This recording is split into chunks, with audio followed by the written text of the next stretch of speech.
मूर्ति पूजा नहीं करते। वाह, तो फिर अपनी माँ की तस्वीर कमरे में क्यों लगा रखी है? फिर अपने दादा परदादाओं की चित्र कमरे में क्यों लगा रखे हैं? मूर्ति पूजा तो तुम नहीं करते। आपके दादा परदादा की कोई मूर्ति है, पिताजी की फादर की मूर्ति है, माँ की मूर्ति है, तो उस मूर्ति को रखने में क्या पाप है भाई? कई लोग ये कहने वाले मिल जाते हैं कि महाराज हम मूर्ति पूजा नहीं करते, मूर्ति पूजा नहीं करते। वाह, तो फिर अपनी माँ की तस्वीर कमरे में क्यों लगा रखी है? फिर अपने दादा परदादाओं की चित्र कमरे में क्यों लगा रखे हैं? मूर्ति पूजा तो तुम नहीं करते। तो भगवान की मूर्ति से विरोध है और माँ की मूर्ति से प्यार है। अरे भाई, मूर्ति तो मूर्ति होती है, किसी की भी हो। मूर्ति पूजा कहाँ से शुरू की? हमारे ऋषि महर्षि इनकी पूजा करते हैं तो हम भी करने लग गए। यानी इनको मूर्ति रखना पाप नहीं है। जैसे आपके दादा परदादा की कोई मूर्ति है, पिताजी की फादर की मूर्ति है, माँ की मूर्ति है, तो उस मूर्ति को रखने में क्या पाप है भाई? कोई दोष नहीं।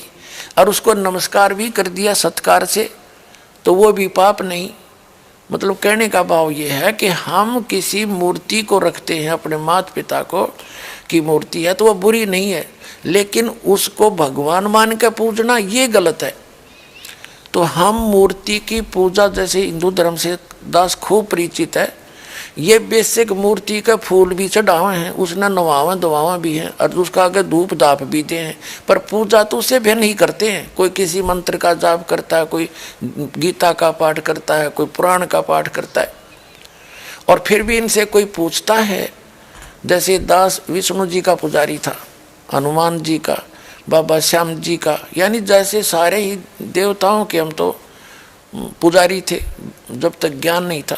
तो फिर भी हमसे कोई पूछता था कि समाधि ध्यान लगाया करो। ध्यान लगाते क्या देखा कि भगवान तो दिखता ही नहीं, वो तो निराकार है। हम फिर भी अन्य परमात्मा को परमात्मा मानते थे, विष्णु जी को अपना इष्ट मानते हुए, साकार मूर्ति रखते हुए भी हम भगवान को कोई अन्य ही माना करते थे। ये हमारा डामाडोल ज्ञान था। जैसे मूर्ति है, एक सेब की मूर्ति है, सेब की मूर्ति तो प्रेरणा करती है कि ये सेब है, इतना बढ़िया होता है, इसके खाने से क्या लाभ होता है। लेकिन वो पत्थर की मूर्ति सेब वाला काम नहीं करती। वह मूर्ति जरूर है उस पत्थर, उसकी वो अनादरणीय नहीं है, लेकिन वो मूर्ति सेब वाला काम नहीं कर सकती। जिन भगवानों की तुम मूर्ति बनाए रखे बैठे हो, वो मूर्ति वो काम नहीं कर सकती जो भगवान करेंगे। और उन भगवानों से लाभ लेने के लिए उनकी प्राप्ति के मंत्र भी इस दास के पास है, जो सबसे पहले वही दिए जाते हैं जिससे वो आपको कुछ लाभ दे सकेंगे। तो इस कारण से उन मंदिर मस्जिद गुरुद्वारों में परमात्मा की खोज में नहीं जाना, ये मनाही है।